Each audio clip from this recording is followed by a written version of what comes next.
Hello guys, how's it going? My name is Dalroin, and I think it's time to bring you guys a Outlaw Rogue PvP guide for BFA for patch 8.0.1.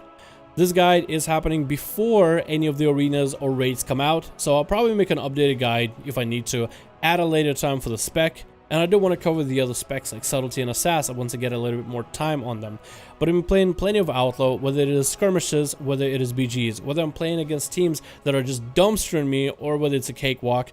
I think I am getting a grip on getting a hang of where Outlaw is sitting out in the world. So in today's video, I just want to bring you guys a guide. I am going to go over these things, all the talents, kind of briefly, because again, I am kind of planning on maybe making an updated version if necessary, but I do want to give you guys as much detail as necessary.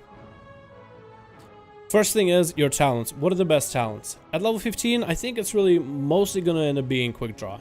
Ghost of Strike has potential for 10% damage increase, and with how sporadic PvP bursts can be, this can be a nice burst capability, although I can't see myself using it currently. I feel like it's too big of a giveaway. With Weapon Master, it really just comes down to RNG of Sinister Strike, so I feel like Quick Draw, once you do get the procs, it gives you more pistol shot, more capability, more damage, overall just more efficient. In level 30, hit and run, you're going to get slowed a lot, so that's not really going to be the best. You're just not going to get the value out of it.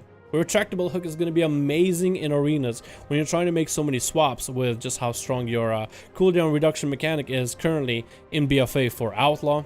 And I definitely will end up using it in arenas. But right now, Acrobatic Strikes is a fun one. It allows me a little bit extra range. It allows me to build common points, especially when I get rooted. It also lets me kind of hang out in a 3-yard dead zone for a lot of the other melee. If you weren't aware, melee range is really 5 yards. So a lot of the melee needs to be 5 yards or closer from you in order to do damage to you and connect. If you're able to kind of dance around in that extra 3-yard dead zone of the enemy, and just build common points without them being able to hit you in BGs and arenas, this can actually be kind of valuable as you get in more damage value without really receiving damage or allowing the enemy to even build any kind of resources conversely. At level 45, it really comes down to, do you want to play Vigor for more upfront damage, more energy, and overall more smooth playstyle unless you have enough haste? So part of the problems with new expansion is you don't have a lot of haste. So with haste being a pretty big important aspect for Outlaw, and with us having to actually get our stats and figure out which stats we need and get the gear with specific stats as well, you're going to want a lot of haste. Vigor is great if you don't have a lot of haste. If you don't have about 20 or even 15% haste, Vigor might end up being the best option in order to smooth out a lot of your gameplay. It also offers great damage. Deeper Strat is alright, but you're not really grabbing it for the damage aspect itself. Deeper Strat was really strong because of the way that Outlaw was set up in Legion with finisher heavy damage rather than Sinister Strikes, auto attacks, and dispatches coming in towards like the 3rd row. But this allows our Between the Eyes to become a 6-second stun. I feel like in arenas, if you are somebody who is playing Outlaw and you're used to the 6-second stun for Subtlety and Assassin, Deeper Strat might be worth considering. As Outlaw, it's fairly easy to generate common points, especially when you're grabbing abilities like Quick Draw, so Deeper Strat will allow you to get your full 6-second stuns for you Between the Eyes. Mark for Death is a nice option. I used to use it a lot, but I'm not quite sure. I like the Mark for Death roll capability, but with how low our haste is, I just don't feel confident running this quite yet.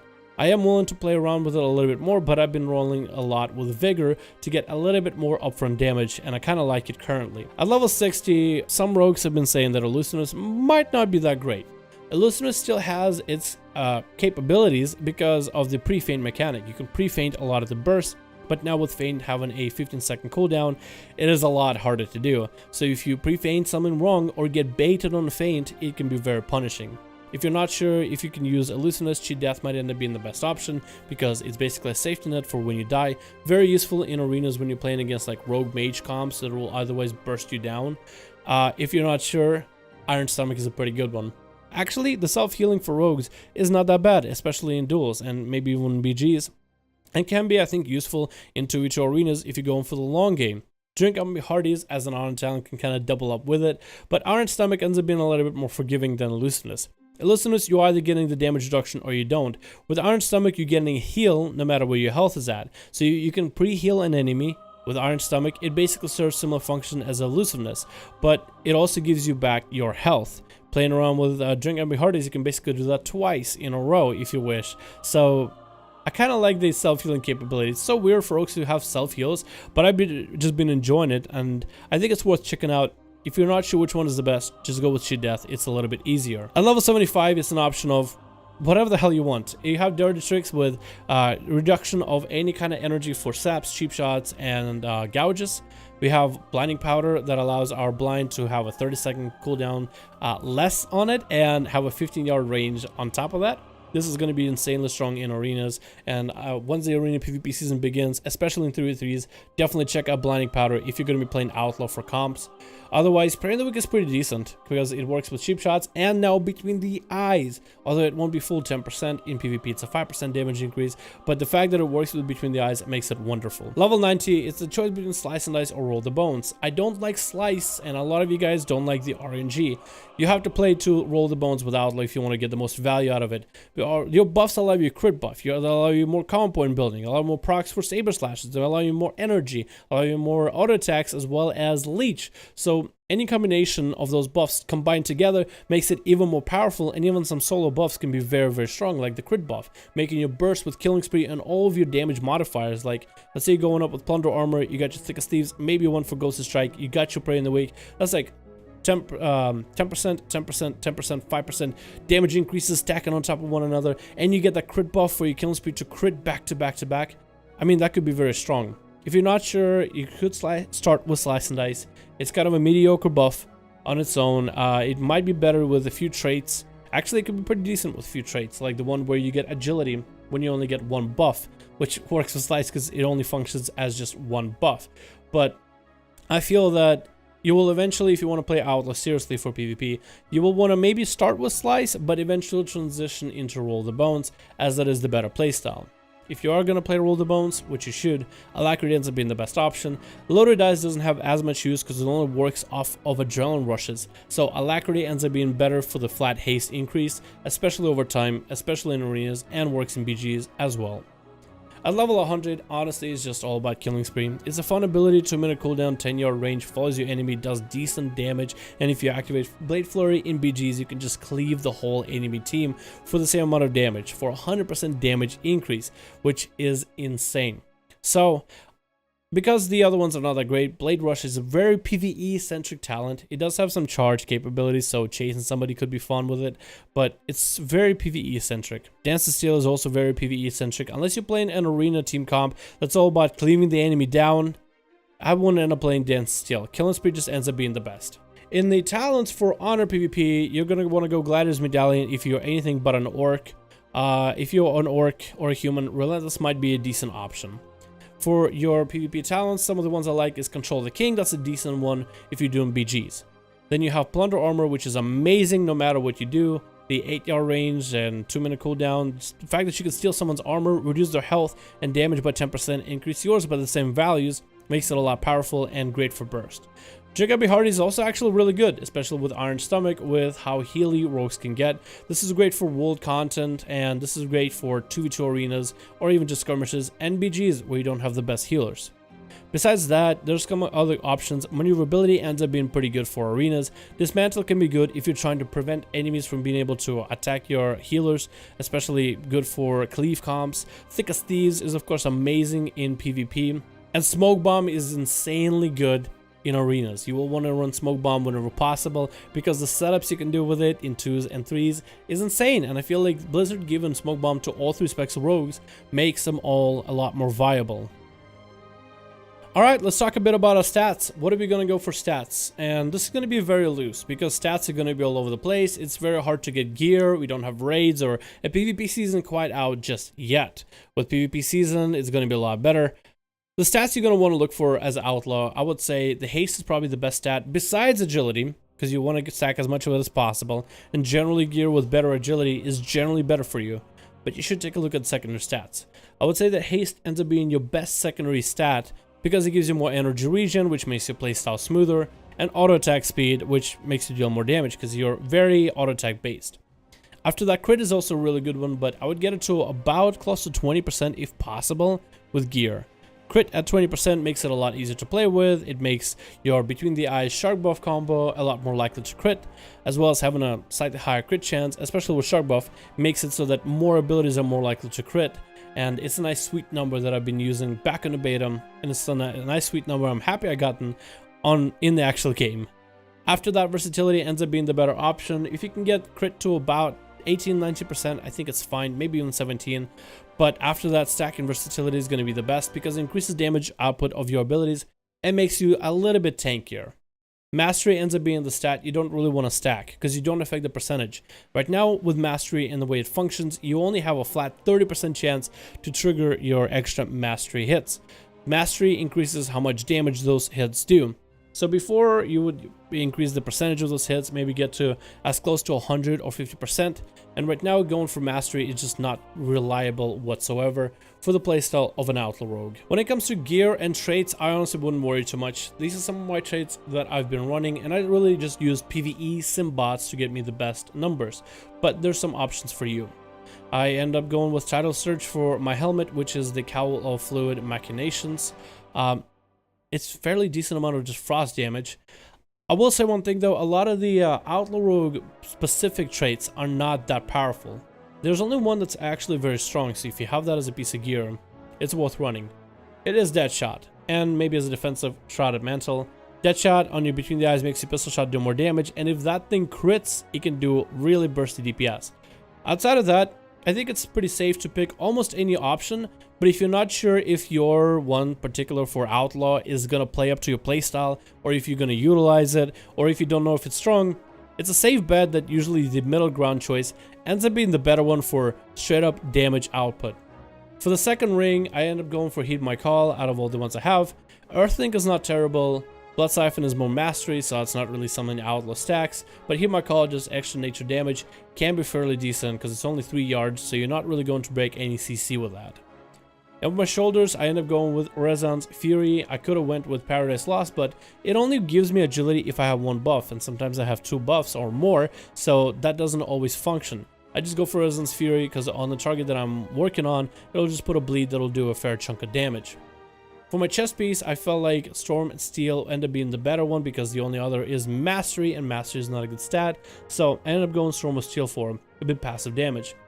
And the other ones in the second area, Elemental World just doesn't scale quite as high, and Azurite Globules takes a while to stack up and it has an explode effect to it. I'd end up going with Earthlink. It seemed a little bit better for my raid sims, and I feel like in PvP, I just don't really feel that much of a difference. So when it comes to your Azurite Gear, you shouldn't really worry about it too much. If you're not quite sure if you can utilize certain traits, like for example, Ace Up Your Sleeve is such a rare trait, you're probably not going to get that much value in PvP. It might be better to go for something else. But something like Secrets of the Deep in PvP might be a little bit wonky, because this will basically spawn globules all over the place. So you're having to PvP against somebody, and then you have to chase after these water orbs to give you more stats. It just doesn't make it that viable for PvP. Something a lot simpler, for example, like Trade Winds, if probably wouldn't want to use it for Outlaw, but maybe like Snake Eyes might end up being better for Outlaw, because on your Roll the Bones, your next few Sinister Strikes deal a little bit extra damage, so that's value since you're probably going to be re-rolling buffs quite often. So I wouldn't worry too much about the gear, I wouldn't worry too much about the stats, I would just worry about getting as much agility as possible. Once you have as much variety of gear as you can, just as soon as you can collect a bunch of pieces of gear to store in your bags, you can kind of mix and match until you find a playstyle that works for you. There probably will be a best trade, best setup, best stats very, very soon, and I'll probably make a video on that once the season comes out and once somebody figures out like the math behind it. So I will keep you guys updated on this as best as I can, but this is what I got for you in terms of traits so far. I wouldn't worry about it too much. It's a fairly new mechanic, it's a fairly new system in the game, and so far, whatever trait I end up running, it hasn't really messed and changed much my experience as an Outlaw Rogue in PvP. Some of the macros you might want as an Outlaw Rogue, we got ourselves a sap macro, which will allow me to get into stealth and look for the enemy, anybody around me, and just try to sap them as soon as possible. It'll just auto-target anybody near me. Very useful macro. Then we have our gouge macro. It'll take the target that I have on focus and it'll gouge it. Then we have a blind macro, does exactly the same thing. We have our Between the Eyes macro, stuns the target that's on focus. And probably one of my most favorite macros in the game is the Grappling Hook Mouse over macro. So what this will do is it will follow my cursor instead of having a normal reticle where, let me show you what that kind of looks like. When you use Grappling Hook, you would hit Grappling Hook and now you have this green reticle. So sometimes it takes a while for you to hit green reticle, then left click somewhere in the game. It takes a little bit of time. What you can do is bypass that with a cursor macro, where you just place your cursor, hit the macro, it skips the whole reticle left click capability. So definitely should be using this if you want a PvP. One of the macros I like to use in arenas, especially when I'm doing 2v2s, whether it's scrims or whatnot, I use party macros for my tricks of trade.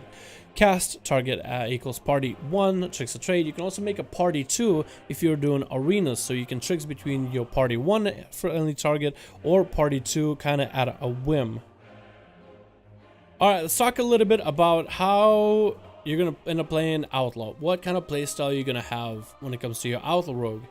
Your opener is going to be, I mean, there's not really a lot you can do when you're playing with Vigor. You're not really a spec that's all about burst damage in the opener. So you're trying to set yourself up some set of buffs. Normally in the opener you will open up with a cheap shot, maybe get a sinister strike, maybe a couple sinister strikes, but with buffs I didn't really need to, and roll yourself a set of buffs. And then from there you can kind of just start playing the game. You can start generating common points and start dumping your finishes into the enemy. The buffs do kind of decide a little bit of how your gameplay is going to be, but they're not nearly as important.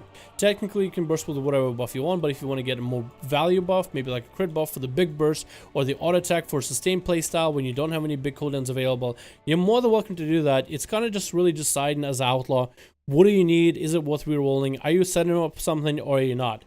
If you're going in for a go, don't worry about the rerolls. Just get a set of buffs and go in for damage. If you are setting up for a bit later time, you have maybe some delay, maybe there's diminishing returns and you're just waiting them out, then it's a good idea to just kind of build common points and reroll until you have the right buff. Once you have the right buff, pop all your cooldowns if you're going for burst. You're trying to get a stun on your enemy. You're trying to get a plunder armor. Won't work with a train dummy, but you'll want to use that. You're trying to maybe get a stick of Steve's available if you are running that. Prey in the Wick was going to be there, and maybe you want to go in for a fat killing spree when it comes to burst. You'll just want to stun the enemy, pop killing spree, get as much damage as you can, and start dumping your energy into the target for as much damage as humanly possible. Simple as that. It's a very simple spec. It's a very simple build. One of the advantages of Outlaw in Legion or BFA compared to, let's say, Legion is your PvE damage and your AoE damage. Blade Flurry is an actually good ability. It has a 45% cleave, so 45% of damage you'll do to one target, 45% of that damage will kind of splash onto everybody else. If you're in arenas or in BGs and you're trying to maybe, stop enemies from capping your flag, you're trying to get some AoE damage out, as an Outlaw Rogue, it actually might be worth to turn on Blade Flurry once in a while. It only costs 15 energy, it has a 12-second duration, 25-second recharge, so you just gotta play with charges, but in PvP, I never felt myself getting starved on charges. So as an Outlaw, you can get, a normal setup, but in a group situation, let's say you get a set of buffs, let's actually get another set of buffs, here we go. You can just turn on Blade Flurry and start cleaving everybody around. This actually is pretty viable in PvP, and if you want to get some big damage out for everybody in the area, maybe around the flag, maybe around certain bays, maybe around a healer, it is definitely worth turning this on to get a little bit more extra value and more spread pressure out. As an Outlaw Rogue, you don't have any kind of effects that allow you to reduce enemies' healing like a lot of the other specs of rogues do. So you are trying to kind of blast more damage at the enemy. You're kind of just trying to pressure them out with the cleave damage. If they're stacked together, you're trying to punish the enemy by just turning on Blade Flurry. It's actually pretty effective. And if you even wanna, let's say if you're in the BGs or if you're in arena trying to get some big damage out, you can kill and speed together with it for a ton of pressure from everybody. So you can focus one target, but also you can cleave off the other. Especially good when enemies are stacked and run on top of each other. And with the way that Outlaw is set up, where you have a lot of mobility, a lot of range to your abilities, you're pretty mobile. You can kind of cleave a good chunk of enemies, and combined together with acrobatic strikes allows you a little bit extra, I guess, spread pressure on just about everybody, which is a very unique playstyle that I don't think we've had for Outlaw Rogue or Combat Rogue even in quite a while. So thank you guys so much for watching this video. I hope you enjoyed, and hopefully you guys found this guide more or less useful when it comes to playing your Outlaw Rogue. As always, I am going to probably end up making an updated version for this guide once more information about the PvP season comes out. But until then, hopefully this kind of gives you guys a little bit extra info to stave yourself over. I feel like when it comes to PvP, practice makes perfect, and you're not going to be able to do everything you want in PvP, especially in Outlaw, in a single day. So keep practicing, queue battlegrounds, queue skirmishes, learn from enemies. Part of playing Rogue is also about learning diminishing returns, lining up crowd control, watching out for enemy cooldowns. So those are all the aspects that you won't really learn just from a single Outlaw guide, but rather from the experience of what's it like to play Rogue. Granted, Rogue is not nearly as difficult as it was in other expansions, so it's a perfect time for you guys to give it a try. Thank you guys so much for watching this video. I hope you enjoyed, and I'll see all of you in the next one.